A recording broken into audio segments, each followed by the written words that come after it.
哦，嗱，好多人咧，隻手有硬結或者所謂擊痛點咧，其實咧，大家都會喺度擰按。咁我以前都係用呢啲啦，或者用 SS。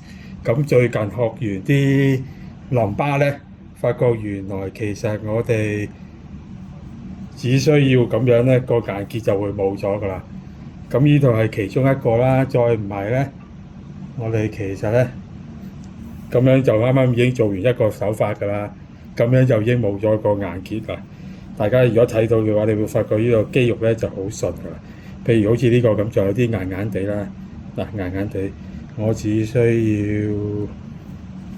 咁樣又做完㗎啦。